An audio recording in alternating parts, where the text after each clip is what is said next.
Hello friends, स्वागत है आपका CNG क्लासेस 12 पर। तो आज हम इंडियन सिविलाइजेशन एंड कल्चर का आपका मोस्ट इम्पोर्टेंट सब्जेक्टिव प्रश्न आपको पढ़ाने वाले हैं। और आपका ये 12th क्लास का हिंदी का चैप्टर नंबर 1 है।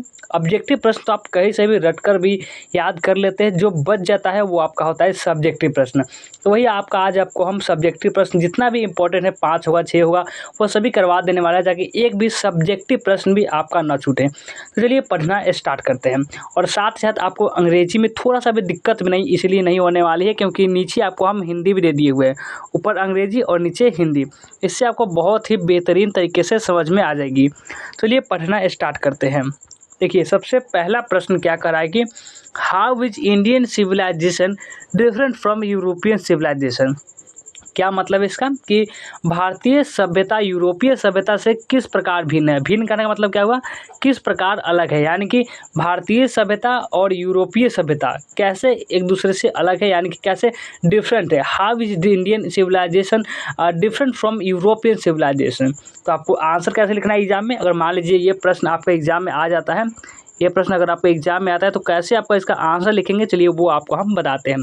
तो लिखना है कि the tendency of Indian civilization is to elevate the moral being, whereas European civilization is to propagate immorality. The former is based on a belief in God, whereas the better is godless. यानी कि इसका मतलब, तो जिसे देखिए आप, the tendency का मतलब अगर बात करें तो वह होता है नैतिक।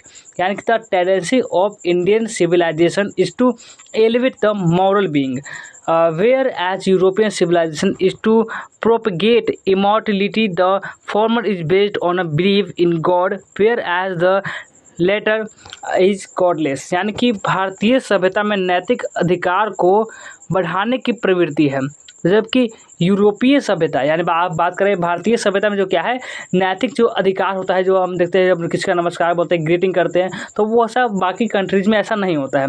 तो नैतिक अधिकार को बढ़ाने की प्रवृत्ति है, जबकि यूरोपीय सभ्यता की बात करें तो उसमें अनैतिकता का उपदेश देती है। यानी उतना उसमें यह नहीं होता है किसी को ग्रीटिंग करो या फिर जैसे तैसे, वो बहुत अभद्र तरीके से व्यवहार करती है। तो भारतीय सभ्यता ईश्वर में विश्वास पर आधारित है, जबकि यूरोपीय सभ्यता ईश्वर में विश्वास पर आधारित नहीं है। यानी कि भारत में क्या होता है, बहुत सारे लोग जो तो ईश्वर विश्वास करते हैं, लेकिन वहाँ जो अदर कंट्रीज में क्या है, वहाँ पे टेक्नोलॉजी पर विश्वास किया जाता है। वो अलग अलग तरह का टेक्नोलॉजी जो होती है उसका आविष्कार करते रहते हैं। तो ये प्रश्न आपको अच्छे तरीके से समझ में आ चुका होगा। तो हम बढ़ते हैं अगले प्रश्न की ओर। अगला प्रश्न है कि why does Gandhi ji says that mind is a restless bird, what makes the mind restless. यानी इसका क्या मतलब है कि गांधी जी क्यों कहते हैं कि मन एक बेचैन पक्षी है। मन को बेचैन क्या बनाता है, बेचैन जो होता है वो क्या बनाता है, इसके बारे में है कि why does Gandhi says that mind is a restless bird, what makes the mind restless. तो इसका क्या मतलब है, चलिए जानते हैं।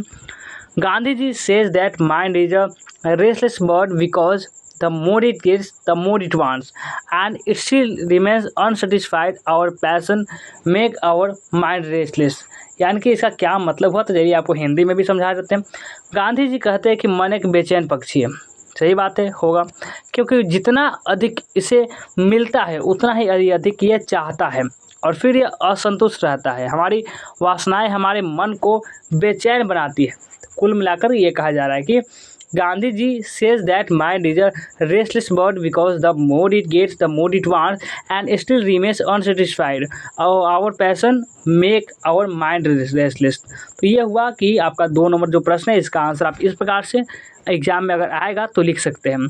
चलिए बढ़ते हैं हम अगले प्रश्न की तरफ कि अगला प्रश्न में क्या कहा जा रहा है।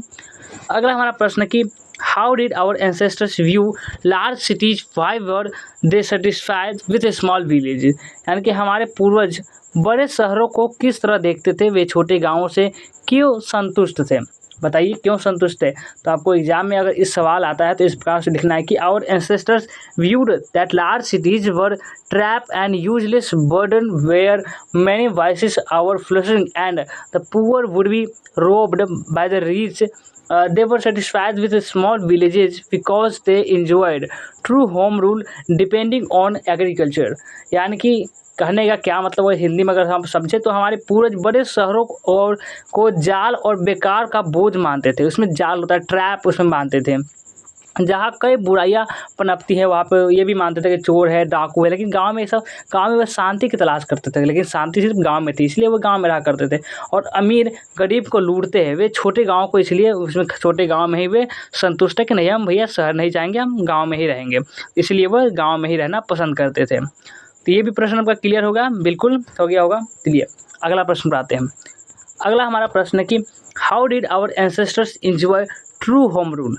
इसका क्या मतलब है, हमारे पूर्वजों ने सच्चा स्वशासन कैसे प्राप्त किया, यानी कि स्वशासन कैसे प्राप्त किया, यानी कुछ ऐसा कि जो अपने ही चीज़ें राज करने वाला, तो उसे बोलते हैं हम क्या बोलते हैं, उसे हम होम रूल बोलते हैं, यानी कि स्वशासन कुछ अपने बनाए हुए नियम जिसमें हम खुद ही राज करते थे, इस प्रकार से। तो how did our ancestor enjoy true home rule, तो our ancestor enjoy true home rule because they lived independently and followed their agriculture occupation which is free from the evils of the cities। तो हमारे पूर्वजों ने सच्चा स्वशासन इसलिए प्राप्त किया क्योंकि वे स्वतंत्र रूप से रहते थे और अपना कृषि व्यवसाय करते थे जो शहरों की बुराइयों से मुक्त था। तो इसलिए वो कहते थे, ज़्यादा कोई बड़ी बात तो थी नहीं, तो ये रीजन था। चलिए नेक्स्ट क्वेश्चन की तरफ बढ़ते हैं।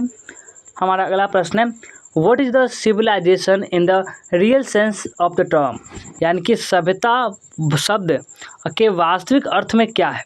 सभ्यता जो है वह शब्द के वास्तविक अर्थ में क्या है। Civilization in the real sense of the term consist not in the multiplication but in the deliberate and voluntary restriction of wants। This alone increases and promotes contentment and containment, real happiness and a capacity for service।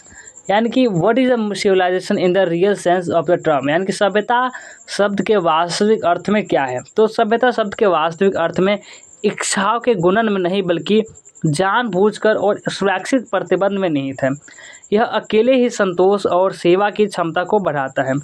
तो इस प्रकार से आपको एक और बात बता दें, एग्जाम में आपको सिर्फ और सिर्फ इंग्लिश ही लिखना है, हिंदी आपको नहीं लिखना है। हिंदी बिल्कुल भी नहीं लिखना, हिंदी आप लिखेंगे तो सारा नंबर क्या करेगा, एग्जामिनर काट लेगा। तो इसलिए आपको सिर्फ और सिर्फ इंग्लिश में ही लिखना है। तो ये हुआ आपका प्रश्न, समझ गए ना, बिल्कुल समझ गए। चलिए अगला प्रश्न पर बढ़ते हैं। अगला प्रश्न है कि why is still Indian civilisation and culture alive. Hindi हुआ, भारतीय सभ्यता और संस्कृति आज भी क्यों जीवित है, क्यों अलाइव है, यह डेथ क्यों नहीं हुई। तो आपको आंसर इस प्रकार से कुछ लिखना है कि Indian civilisation and culture is still alive because Hinduism developed not only with materials but spiritual lines. Our civilisation culture depend upon self denial not upon self intelligence. तो हिंदी हुआ कि भारतीय सभ्यता और संस्कृति आज भी जीवित है क्योंकि हिंदू धर्म न केवल भौतिक बल्कि आध्यात्मिक आधार पर विकसित हुआ है। हमारी सभ्यता संस्कृति आत्मत्याग पर निर्भर करती है, आत्मभोग पर नहीं, आत्मत्याग पर, यानी कि त्याग। इसमें यही हमारे भारत है जहाँ पे राम जी, कृष्ण जी ऐसे भगवान जन्म लिए थे। तो इसीलिए वो बाकी कंट्रीज में कहाँ ऐसा होता है, तो इसीलिए इसलिए बताता है हमारी धार्मिक में भी बहुत ज़्यादा ऊँचे है हमारे देश।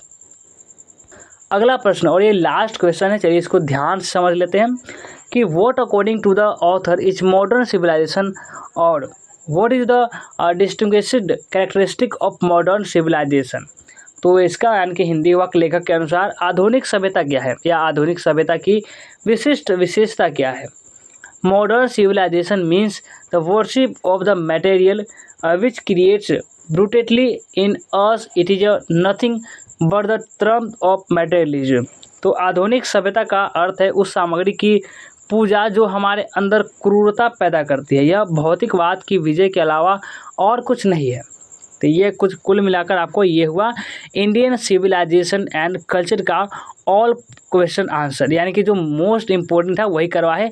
इसमें से ज़्यादा संभावना है कि इसमें 1 से 2 या उठा ही लेगा बिहार बोर्ड, क्योंकि ये अक्सर इंडियन सिविलाइजेशन एंड कल्चर से एक प्रश्न नहीं पूछा गया हो, ऐसा कभी हुआ नहीं है। तो आप एक बार ध्यान से आप क्वेश्चन बैंक होगा उसमें भी आप देख सकते हैं, जो आपका इंपॉर्टेंट लेंगे उसको आप जरूर याद कर लीजिएगा। बहुत सारे बच्चे क्या करते हैं, जो इंग्लिश का जो सब्जेक्टिव प्रश्न होता है इसमें आपको ये जो सब्जेक्टिव प्रश्न होता है इस पर ज़्यादा ध्यान नहीं देते हैं, जबकि ये 10 नंबर का पूछा जाता है और बोर्ड में 1-1 नंबर का भी बहुत ज़्यादा महत्व महत्व है, इसलिए आपको इसको भी देखते हुए चलना है। नहीं तो कम से कम एक बार तो कम से कम पढ़ ही लीजिए, क्योंकि एक बार पढ़ लेंगे तो 2 बार ध्यान में रहेगा, तो आप किसी भी तरह से आपको हिंदी टू इंग्लिश में कन्वर्ट करके भी आप अपने दिमाग से लिख ही पाएंगे, लिख लेंगे, आराम से लिख लेंगे, कोई दिक्कत नहीं होगा। ऐसे भी बिहार बोर्ड वाले बच्चे का इंग्लिश बहुत ही वीक होता है, ये हम भी जानते हैं, हम भी बिहार बोर्ड से ही पढ़े हुए हैं। तो इसलिए एक बार कम से कम इंग्लिश को भी थोड़ा सा ध्यान दे देना है। बाकी आप सब्जेक्ट है वो पढ़िए, कोई दिक्कत नहीं है, वही पढ़िए। तो कैसा लगा आज का क्लास कमेंट करके ज़रूर बताएं, और इस वीडियो को लाइक नहीं किए तो लाइक करें, और इस चैनल को सब्सक्राइब जरूर से कर लें।